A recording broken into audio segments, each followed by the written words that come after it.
Hey guys, Nate here. Be sure to check out tomorrow's episode of the Deges where we talk to David Sherdoin, the creator of Clink. We're going to be talking about how Clink came to be, our gameplay, and whatever else we talk about. Check it out tomorrow on Apple Podcasts, Spreaker, Spotify, or hey, anywhere you find your podcasts.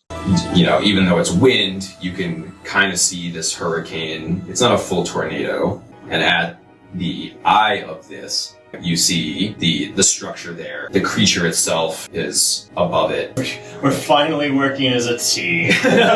We take out the Aroni in one fell swoop. We'll be so happy. I believe you can. And it comes crashing down on the other side. It's just like ragdoll. Oh my God. It takes you and smashes you against the pillar. Bears hit him in the head too many times. So you get out and a rogue stone just smashes you in the head.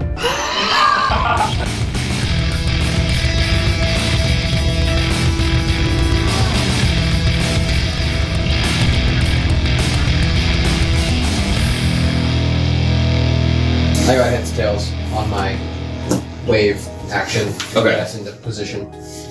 Okay, so you are perfectly at the eye. There's no longer wind, and you're just centered directly above it. You're all stone at the moment. And so then you either keep yourselves as statues and just crash down into the structure, or you release and use the fire sword to come through it, or That's kind of what I was thinking. Was So I will down release them so they can move. So he can do the movement to move us up and down, and so when we go down, he can go through the earth part of the structure, and then I will stay stoned and try to crash through. perfect. Okay, yeah, sounds good. So let's do just one more double for this precision action here. But otherwise, yeah, you're Heads, tails. perfect. So you're released. You make the downward wave to land safely. You're coming flying down with the fire blade. yes, I am.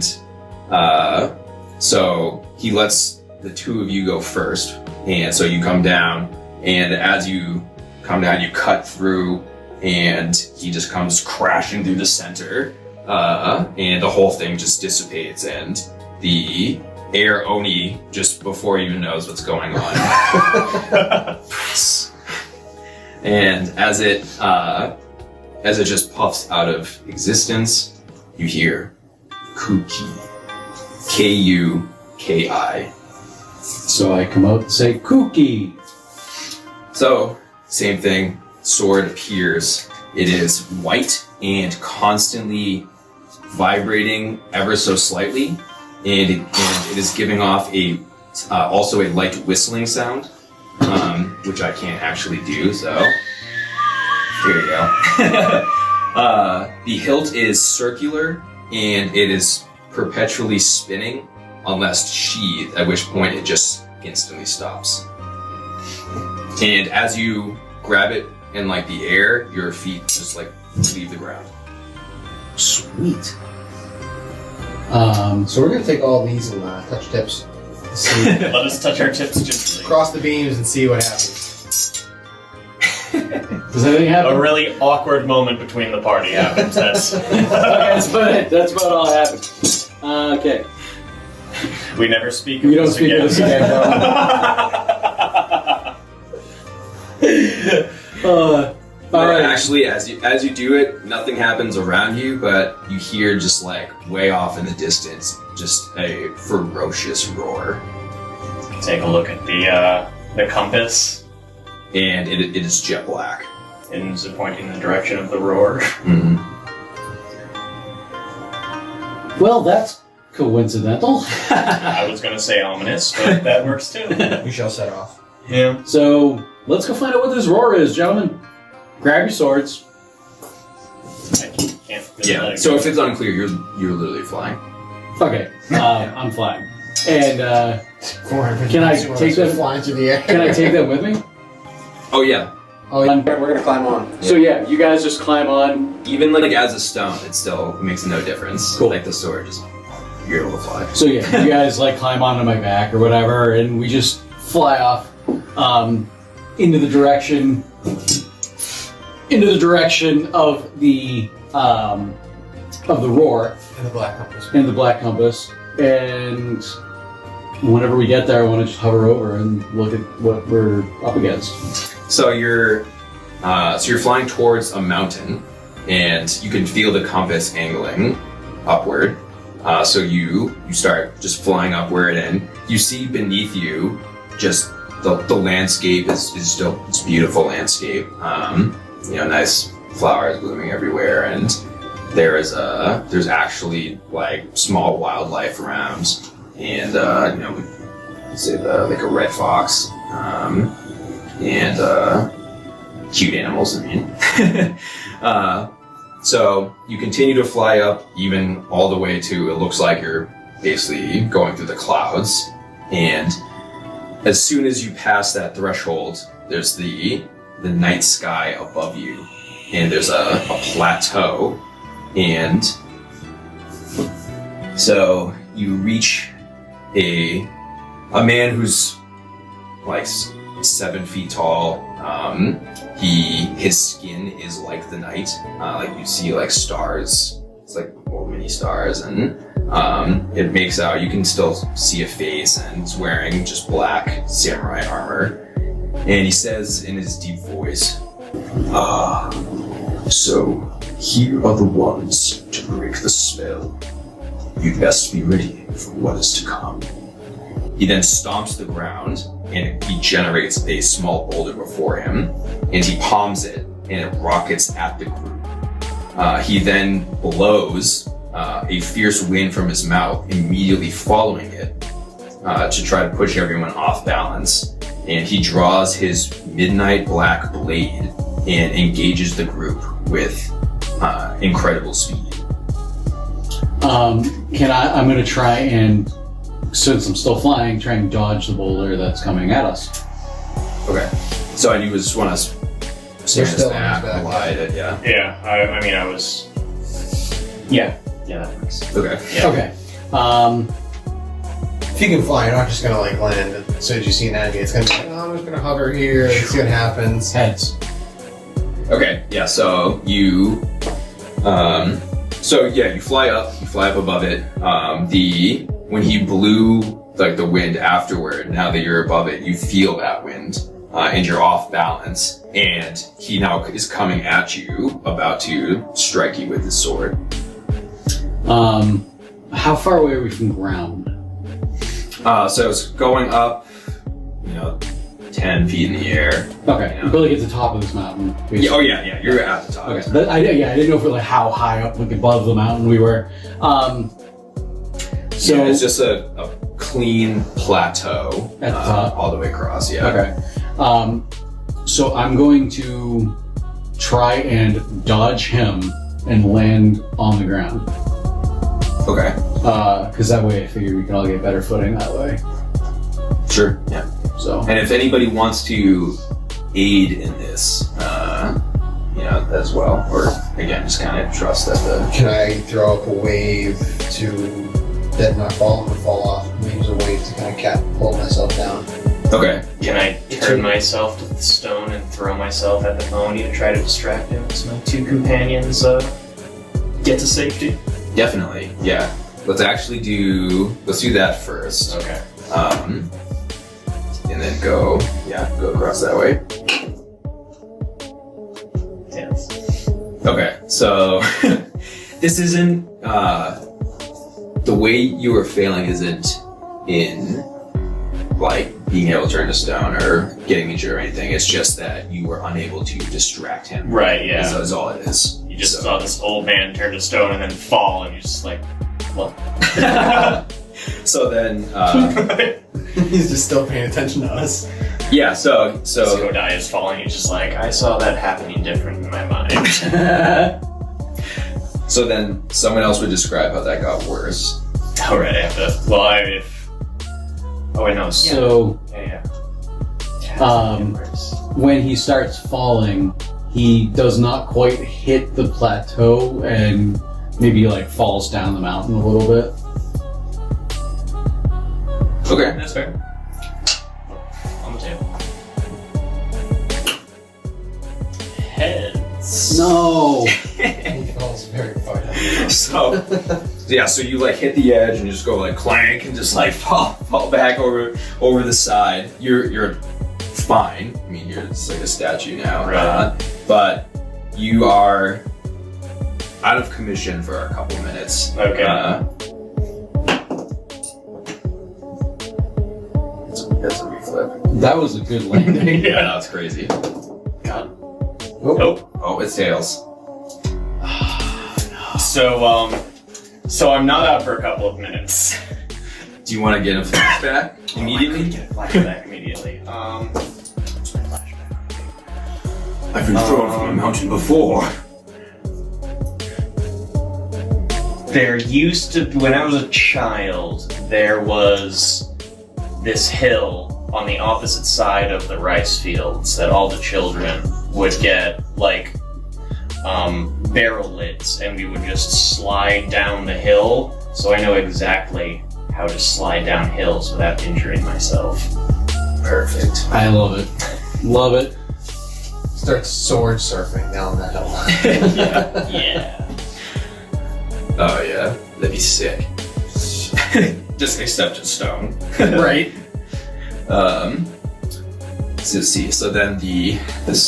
then the scar that would mirror that.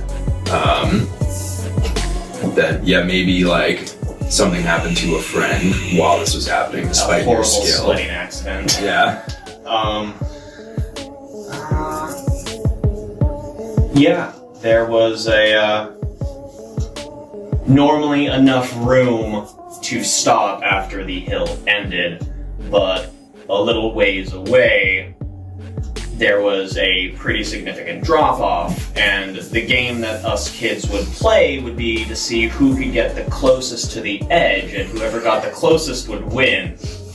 And little Hooli, I mean, she was ambitious and unfortunately was a little bit braver than the rest of us, and she just went off. And occasionally Kodai will just wake up in just a flop sweat after just seeing who jumped or sled off the side of that mountain. Perfect. Yeah. Love it. Love it. All right, so he's out of commission, but he's fine. Yep. So, I'm gonna try to use a wave to get down oh yeah, that's right. and onto the level playing field. Okay, let's say you just do that safely. And yeah, I mean, I wanted to just land on the plateau. So, like from the air. Okay, so but he's swinging his blade at you. Right. So So, that would like be I wanted, danger. yeah. So I wanted to dodge and try to land. So he's got fire and air. Mm-hmm. He's probably got everything. You. Yeah, oh, me. Yeah. So.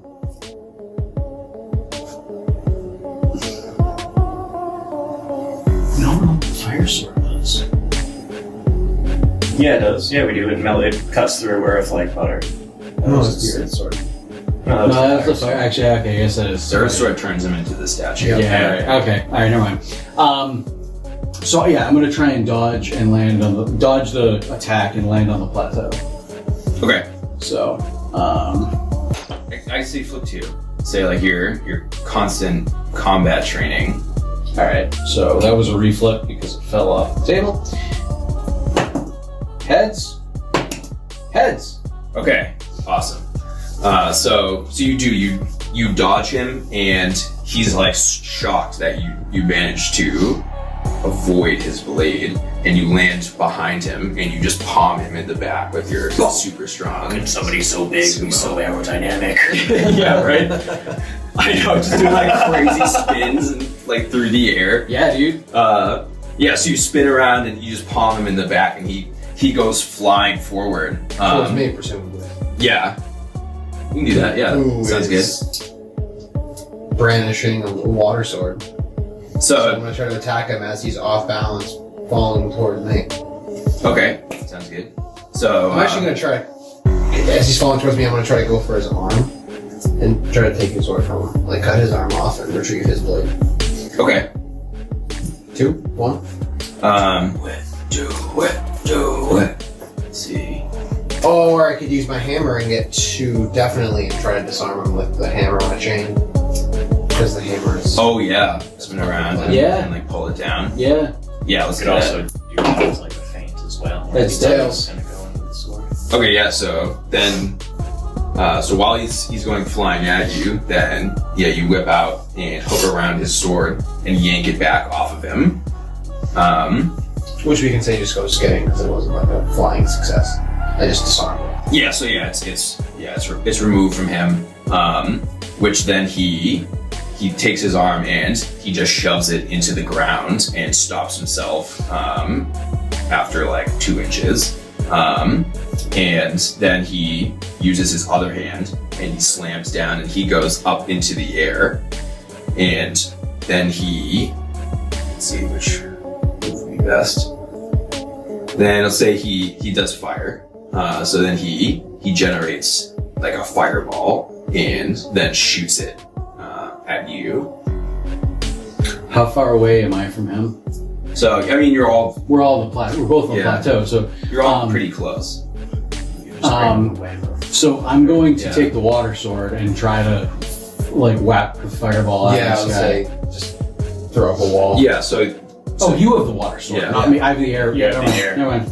yeah. So you succeed. Yeah. It's just so you pull up and it just steams out. Which then he charges forward through the steam and just like goes to headbutt you. Which I guess I'm just trying to dodge. Because Okay. my tiny little head, I would never be able to pull a headbutt. I get a heads. Okay. So you dodge. Yeah. So he swings. You dodge and you I put myself off balance. dodge like a little Now, too hard. would Diving out of the way. Now, would he be off balance as well? Because he was trying to hit and then like missed. I think he'd be fine, but he was sliding on the ground, put his hand down, and stopped. Like Okay. All right. I'm gonna charge with both of my elemental swords. We do have the void sword on the ground. Oh, that's a good point too. Yeah. So I'm gonna try and pick up the void sword. Yeah. So which one are you sheathing? I will sheathe the Fire sword. Yeah, So you can still fly. Oh, good call. Yeah, fire. I was thinking of being able to throw fire, but yeah, okay. Yeah, no, definitely fire It sword. might just turn you into a fireball, so who knows? We haven't tested it out yet. Yeah, I know. Yeah, so pick up the void sword after sheathing the fire sword. Okay, so you like point at him, and you like start flying by, and you pick up the void sword. So you have that in your other hand now. You successfully picked it up. Cool. So I'm going to charge and attack with the void sword, followed by the air sword. So void sword, strong hand, air sword, weak hand, Okay. offhand. 1 or 2.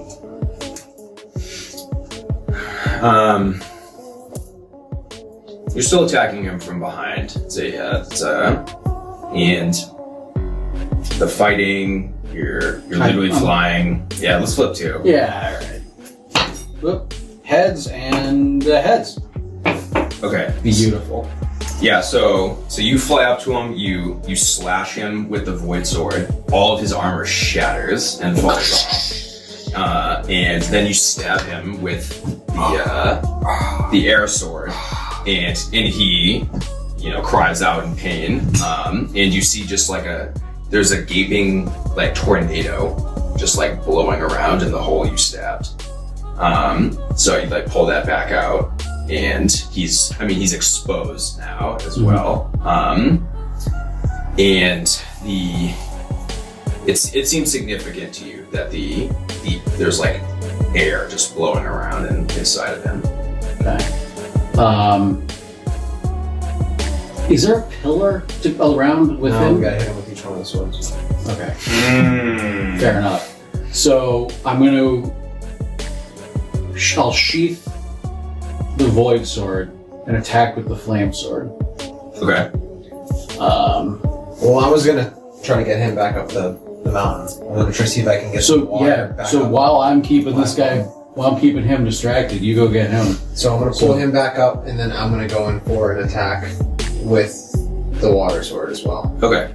So you want to use like the rising wave ability like on him. So you succeeded that. So Just to bring him back up. Okay, just to cool. bring him back up. So all of a sudden there you catch the wave while you're mountain surfing. Yeah. And all right, you just get rocketed back up to the plateau.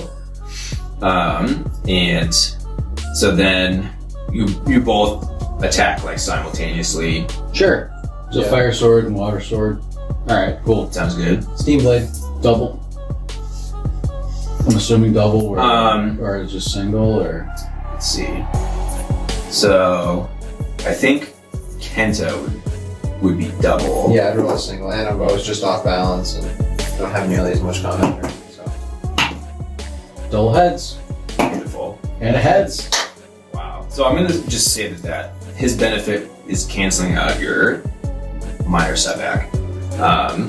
So what you both on opposite sides of him just like cut into him in different ways, and with your as you were like pulling up from below, you started to fall off balance, but he does his big sumo stomp off to the side, and you hit his leg just right where you're just there and don't fall over.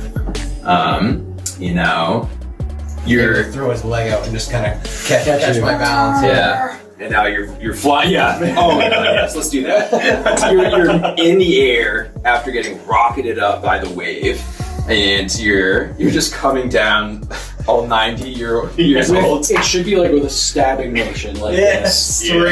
Straight down like this. Let's see if it succeeds.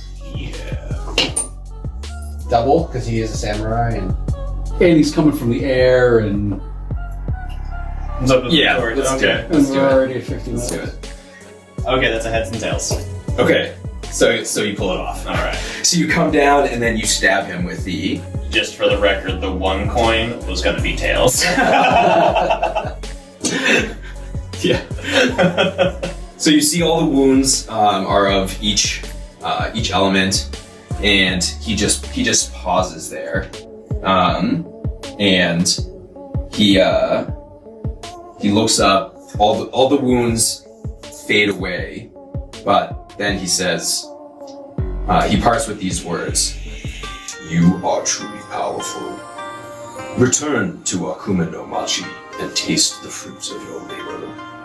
And then he, Good, at that I'm point, hungry. he fades into the air, and you hear Iteru, which is E-T-E-R-U. And I'll, Could I will repeat those words? Yeah. Okay, so you say it, and you actually get a wakizashi.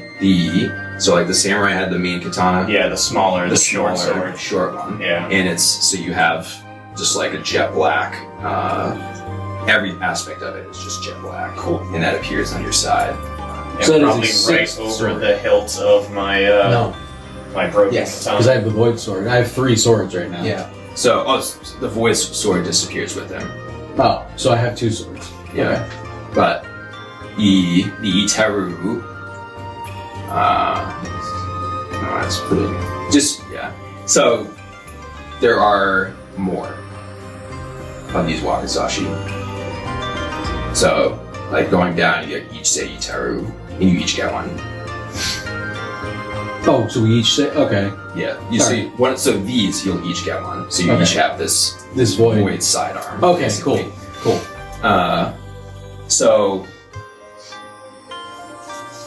now you, I guess, made your way back to town. Yeah. And Pretending like we don't have any tea or hot dogs. Right. We probably don't. Yeah, I've use drank them all all up. those. Yeah. So Walking into town, eating the last half of the bun I had came in the And I'm staring at it longingly. yeah, so you eat the last one. So you fly. So you can fly the 3 of you back Yep. towards the town. You hear cries of jubilation, and As you get to the outskirts, you actually now holding the sword, it starts to glow, and you can see the barrier itself that's around the town. Let's attack the Slice it up. barrier. Yeah. Yeah, With the void. So all of us flying, we all take out the void katana, wahazashi, whatever it's called. I don't know. We just told you though. The short sword. Yeah. The short sword. And yeah, we go to slice it up and hopefully break this curse once and for all. So, before you, a thin golden barrier begins to erode outward from the cut of the Iteru swords. Where once these exquisite fine wooden homes stood, now decrepit rot fills their space. Where the shrine stood, a dark monument reaches toward the sky, horribly twisted and disturbing to look at. Where the people are in their beautiful, pristine clothing, now maniacally laughing demons dance about. The sage floats in the air before the group, and his mirage vanishes to reveal an ogre-like brute flapping massive wings. For our millennium, we have been trapped by those cursed kami of the elementals. As reward for freeing us, we shall spare you. Although perhaps that is more of a punishment. He smiles one last sinister time, and all the demons rocket away in different directions over the earth. The end. Well, hey, we lifted the curse. That was our goal. Tim, Tony, what did you think of Clink? Yeah, it was really an interesting concept. So this was my third time playing Clink. I will play this system any opportunity I get. Character development seems to be pretty important to how the game plays and how your flashbacks and your scars can really affect how the roles work. Honest, it's a blast every time. The randomness of the 50-50 chance of success just adds a level of chaos that just is very amusing to me, and it's one of my favorite aspects of it. Teamwork definitely seemed to be very important to the gameplay, but overall it was really enjoyable and definitely can't wait to play again. Clink as a therapeutic game's fantastic. It has really built into the rules. The trigger aspect is great for, behavioral therapy. In the game, the rule is whenever X happens, I do Y. This is something that's actually already commonly used in substance abuse recovery. You'll role play out if I am struggling with alcohol and someone offers me a drink. Whenever I'm offered a drink, I will respond this way. You can really cater all sorts of different behavioral responses that you're struggling with by playing this mysterious drifter. They can't actually die in the game. You don't die. You just lose your creed and ride off into the sunset. After getting naked. Right, yeah. After getting naked, becoming one with nature. So you play these competent action heroes that whenever I do something, I respond a certain way, and that can just be fun in itself. Trying out, I think the first time that we did this was, totally coincidental that, whenever you hear a bell, start shadowboxing. So this was a game we played probably 3 years ago at this point, and I had a character named Tusslin Tommy Tate, who was we were in a Western setting, and Tommy Tate was a former boxer, and anytime he heard a bell, he would start shadowboxing. I created that character, and completely unbeknownst to me, Conrad created a character by the name of Old Loogie. Old Loogie was just this old curmudgeon-y character that carried around this giant metal spittoon, and anytime Old Loogie would spit into the spittoon, it would make a patink sound. Well, for me, it sounded like a boxing bell, and then I would immediately start shadowboxing. So you can see how that would get us into some precarious situations. You can definitely do things like that. You can plan them. We didn't plan that. It worked out. It worked out really well for that story. You could even pre-plan them with other players if you wanted, kind of make your story a little bit more interesting. Right. So anyway, you reframe any sort of, trigger into something new.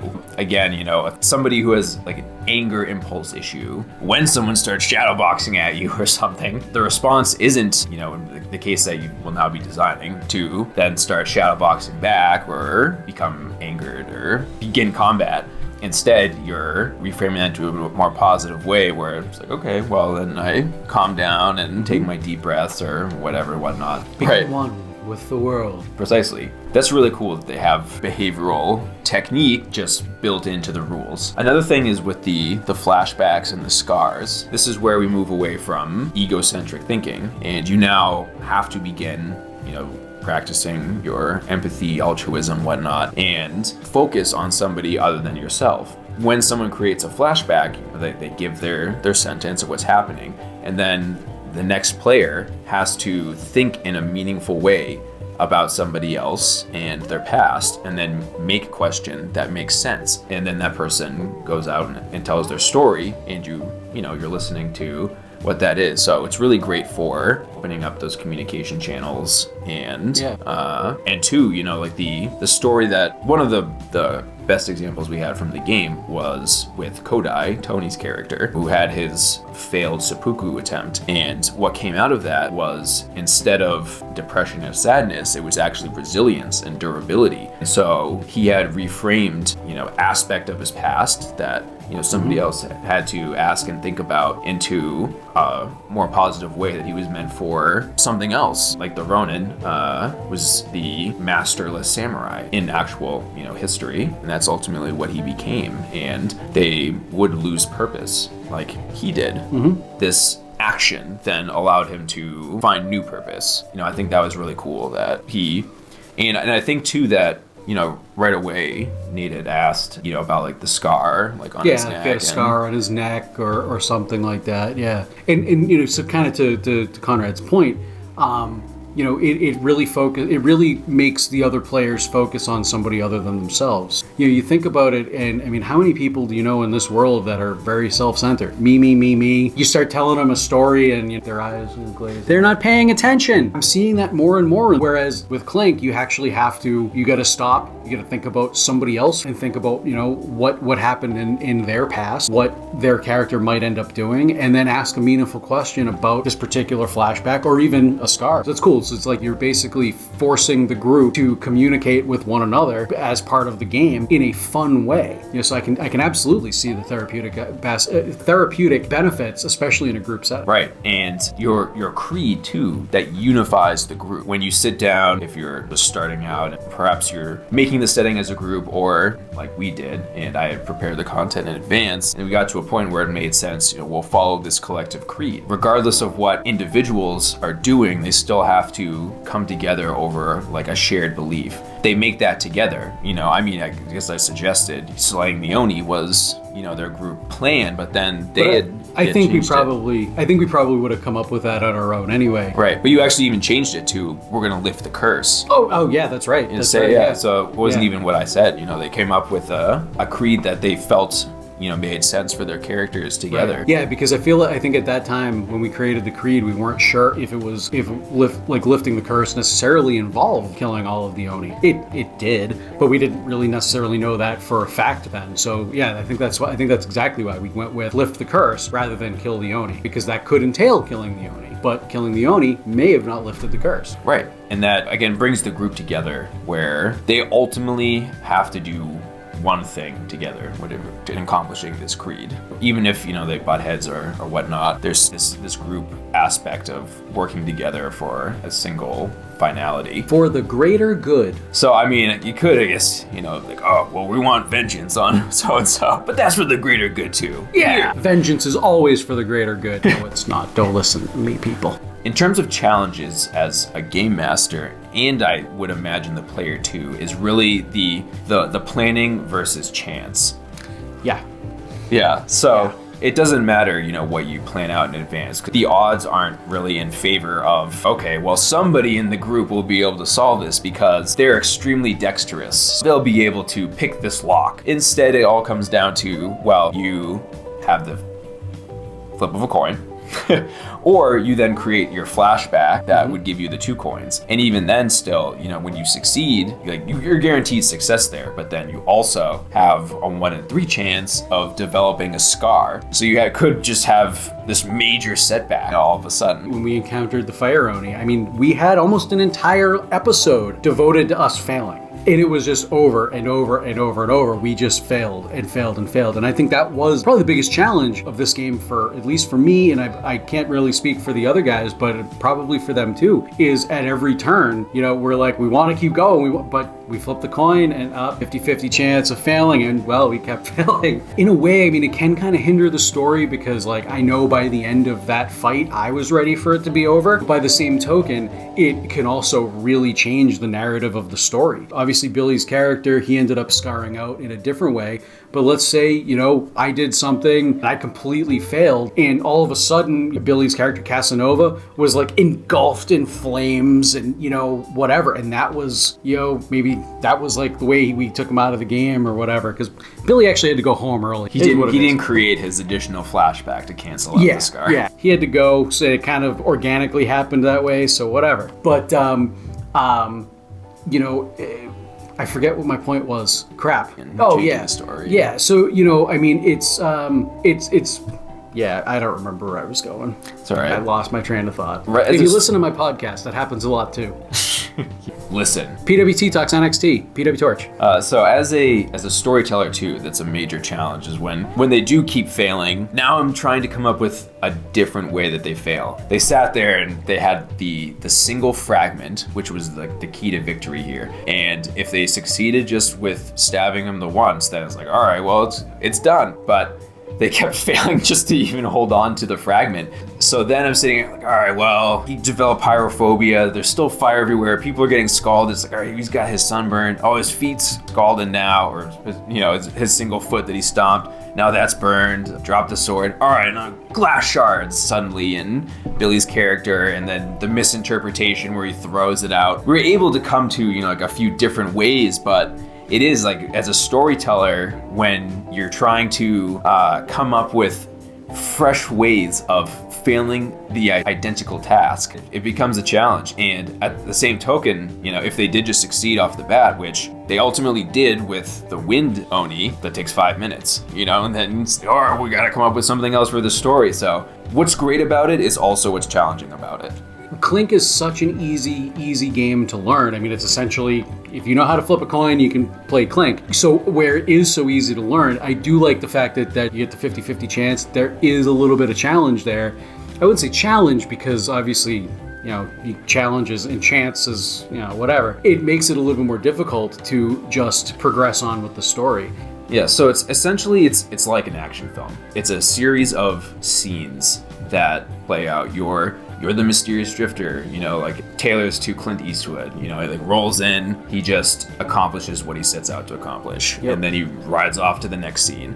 It's really good in short sessions. You come together and you have just like a couple little things that, like, all right, that was super awesome. We did something super cool. And that's really where it thrives, is in the shorter sessions. It's more rewarding that way too, because when you gain those coins to spend on flashbacks, that's in response to the first time you role play out one of your triggers. So each one, you gain those flashback coins, and that happens every session. So if you only do like the one session and you spend all day on it, then you have that finite amount of flashback coins. Whereas if you keep doing multiple scenes over a course of multiple sessions, then like over the course of, like, let's say every Saturday you and your friends get together, and you play a game, you're going to end up with many more adversity tokens than if you just played for one, a 4 hours, 5 hour session, however long it was that we played.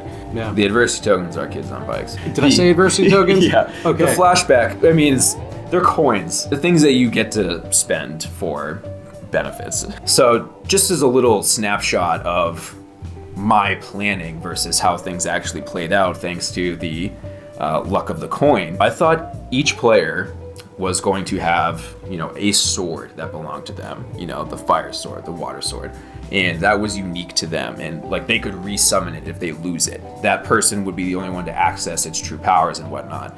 But then Billy scarred out. So now we have this sword that is crucial to defeating the void guy. Now somebody else has to bring that sword along, and it's not like their sword.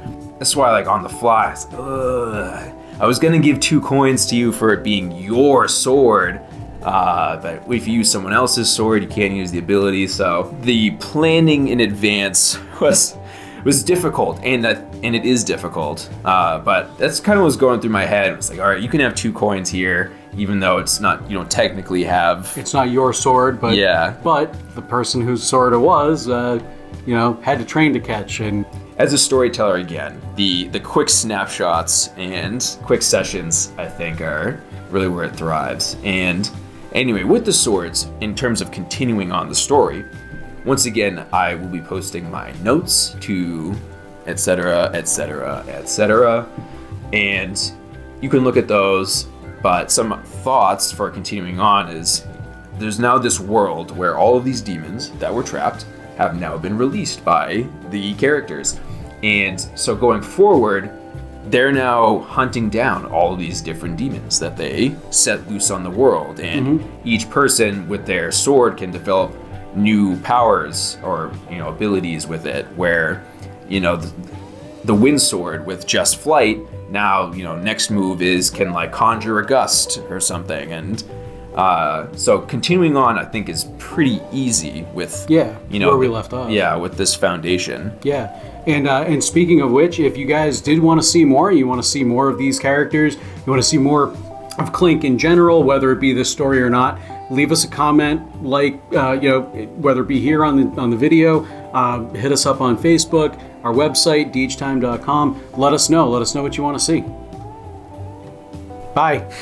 You stay classy. I'm saying it this time. Fine. You know what? I'm gonna let him have it. You guys stay classy. YouTube. Oh wait, is that what we said? Who's classy? I'm classy. We're classy. The viewers are classy. Stay classy.